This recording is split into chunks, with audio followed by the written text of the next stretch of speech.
Hello दोस्तों, welcome to the channel. आज करने वाले हैं एक खूबसूरत सी poetry in memoriam AHH by Alfred Lord Tennyson. Alfred Tennyson जो कि बहुत पॉपुलर विक्टोरियन पोएट होने के साथ साथ एक पोएट लॉरिएट भी थे, इनके बारे में भी जानेंगे और किसके बारे में, किसकी याद में इन्होंने पोइट्री लिखी उसके बारे में भी जानेंगे। काफ़ी इम्पॉर्टेंट है GSSC, LDC, PRT, JTET exams के लिए। आप ये टेलीग्राम लिंक ज्वाइन करिए, मैं आपको ये लिंक दे दूँगी डिस्क्रिप्शन में। इसके अलावा you can go for all these playlists also. इन सभी प्लेलिस्ट्स के थ्रू अपने एग्ज़ाम की प्रिपरेशन कर सकते हैं। काफ़ी अच्छी हो जाएगी आपकी प्रिपरेशन। AC बॉग और जोसेफ विलीस के तो सभी वीडियोस अवेलेबल हैं and many videos have been added to novel, drama, essay, short story and poetry as well। थोड़ा सा टेनिसन जी के बारे में जानते हैं। English poet laureate during Victorian rain जो कि 1837 से 1901 तक था। He was born in 1809 and died 1892।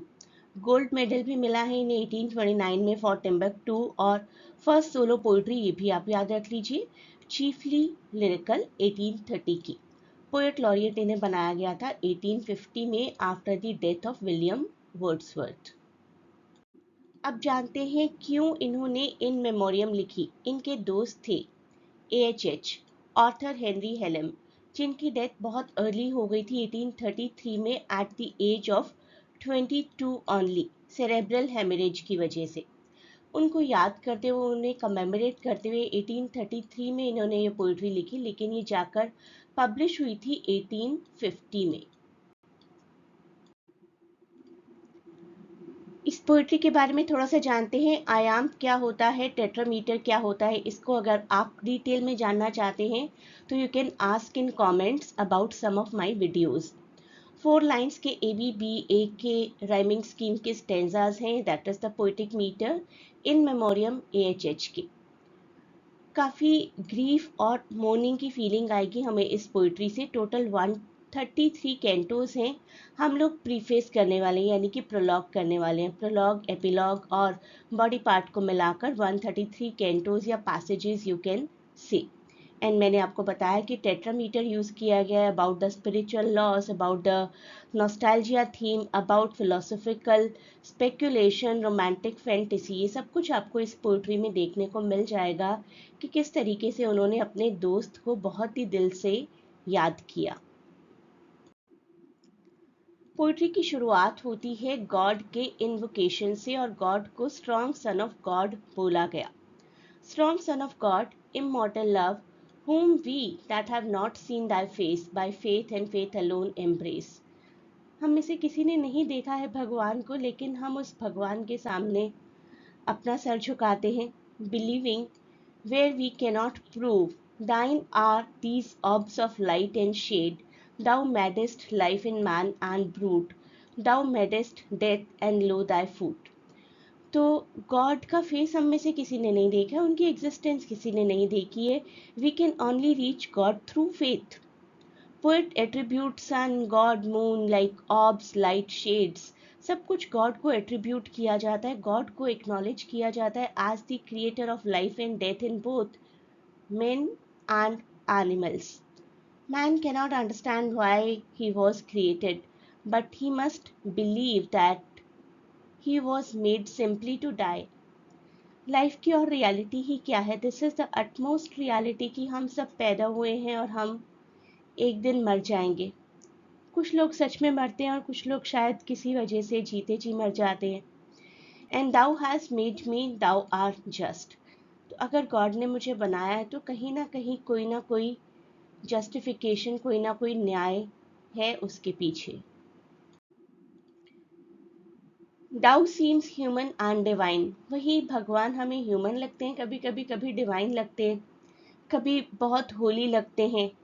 और wills are ours we know not how, और wills are ours to make them thine. तो ऐसा लगता है कि जितनी भी हमारी इच्छाएं हैं, क्या वो हमारी हैं या फिर वो भगवान की हैं। कभी कभी हम विल पावर और डेस्टिनी की बात करते हैं ना, यहाँ पर वही कॉन्ट्रडिक्शन हो रहा है कि हमारी विल पावर से सब कुछ हो रहा है या कि भगवान की क्रिएट की हुई डेस्टिनी की वजह से? All little systems have their day, they have their day and cease to be. They are but broken lights of thee, and thou, O Lord, are more than they. जो कुछ भी हमारी life का एक routine है, एक system है, वो सब भी भगवान का डिसाइड किया हुआ है। भगवान चाहे तो ब्रेक कर सकते हैं, भगवान चाहे तो हमारी लाइफ में लाइट ला सकते हैं।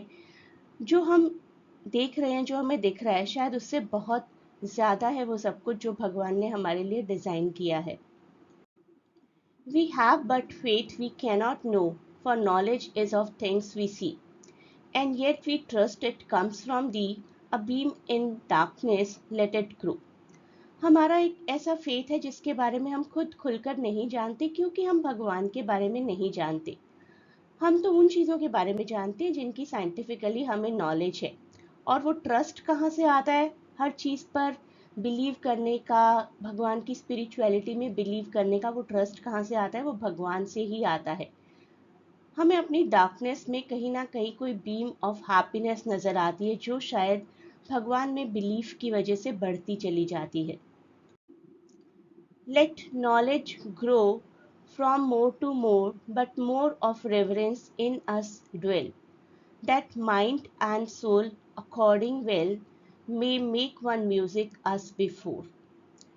ABBA आप देख लें, राइमिंग स्कीम है, राइमिंग स्कीम का भी एक बार ध्यान रखिए। ABBA देखिए, more is matching with before and dwell is matching with well. तो हमारी नॉलेज दिन पर दिन, दिन प्रतिदिन बढ़ती चली जाती है। उसी तरीके से हमारी भगवान के लिए रेवरेंस और रिस्पेक्ट भी। हमारा माइंड और सोल ये भी एक्सपैंड होता चला जाता है। ऐसा लगता है कि everything is happening Musically around us. But vaster, we are fools and slight. We mock thee when we do not fear, but help thy foolish ones to bear. Help thy vain world to bear thy light. लेकिन कितनी बड़ी बात है, कई बार हम foolish act करते हैं। जब हमें भगवान का कोई डर नहीं होता ना, हमें ज़रूरत नहीं होती, तब हम भगवान को मॉक भी कर देते हैं कि ऐसे थोड़ी कि भगवान की वजह से हो रहा है। तो at that point of time we act very foolish, but we should not. भगवान की मर्जी के आगे शायद किसी की मर्जी नहीं चलती है। Help thy vain worlds to bear thy light. तो जो तुम्हारी दुनिया है भगवान की क्रिएट की हुई, उन्हें भगवान की वो लाइट भी टॉलरेट करनी पड़ेगी, वो डार्कनेस भी टॉलरेट करना पड़ेगा जो भी भगवान हमें देंगे। इसके बाद हमारे स्पीकर भगवान से किसी बात की माफ़ी मांग रहे हैं। Forgive what seemed my sin in me, what seemed my worth since I began.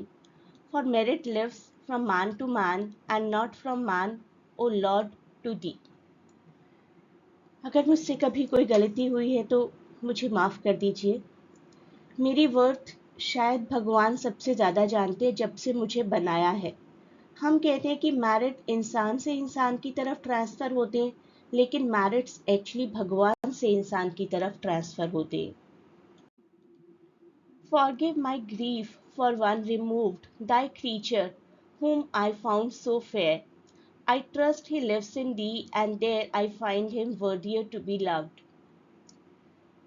बहुत ग्रीफ है अपने दोस्त के जाने का, उस क्रीचर के जाने का जो कि काफ़ी प्यारा था हमारे टेनिसन जी को। और वो कहते हैं कि शायद ऊपर कहीं भगवान में ही अब उनके दोस्त रह रहे हैं, और वो लाइफ उनके लिए और ज़्यादा यूज़फुल है, वर्दी है।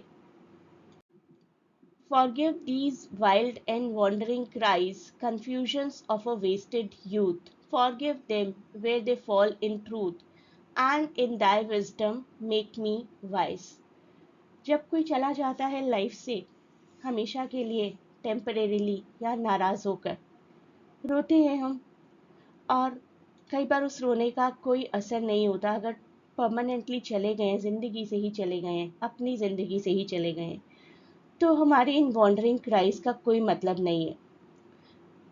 हमारे स्पीकर वंडर करें कि क्या रोना भी चाहिए या नहीं रोना चाहिए। Forgive them where they fail in truth, and in thy wisdom make me wise.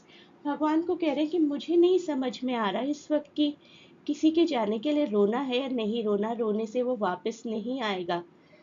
तो मुझे बस आप एट प्रेजेंट विजडम प्रोवाइड कर दीजिए, इसके अलावा मुझे और कुछ नहीं चाहिए। थीम ऑफ ग्रीफ सबसे ज़्यादा इम्पॉर्टेंट है पूरी पोइट्री इन मेमोरियम में, क्योंकि पूरी पोइट्री ही डील करती है with the loss of a friend. At first उनका ग्रीफ बहुत स्ट्रांग है, he feels frozen and helpless. जैसे जैसे जैसे टाइम पास होता चला जाता है, ग्रीफ पूरे तरीके से जाता तो नहीं है, ग्रीफ तो कभी भी नहीं जाएगा ना, किसी के जाने से जो वॉइड आपकी लाइफ में आया वो कैसे फिल होगा, लेकिन आप उस वॉइड को एक्सेप्ट करते हैं और उस वॉइड के साथ जीना सीख जाते हैं। पोइट्री किसने लिखी है, किसको एड्रेस की गई है, पोइट्री एक एलिजी है, इस तरीके के तो बेसिक क्वेश्चंस आपको आ ही सकते हैं। पोइट्री की जो मैंने आपको लाइंस करवाई कंप्लीट, वहाँ से भी क्वेश्चन आएगा। देखिए इस तरीके का क्वेश्चन हो सकता है, who is addressed in the opening line of the preface, a lost friend, a philosopher, the strong son of God, immortal love और अ ग्रीविंग मैन। जो भी आपको लगता है आंसर, वन का आंसर अगर आपको लगता है ए है, बी है, सी है, डी है, जो कुछ भी है वो लिखकर मुझे दीजिए। इस क्वेश्चन का आंसर भी मुझे कमेंट्स में बताइए। According to the poem, how do humans embrace God? Through scientific proof, through physical vision, by faith alone और by dreams and imagination? Let me remind you about this channel once again. आप इस channel को join करिए। Initially आपको details मिलती रहेंगी अपने syllabus की, और जो भी वीडियोस अपलोड किए जाएंगे आपके सिलेबस से रिलेटेड, जो भी प्लेलिस्ट्स होंगी उनकी भी इंफॉर्मेशंस आपको मिलती रहेंगी। तो join this channel and you will really be benefit, and a huge good luck for all of you from my side.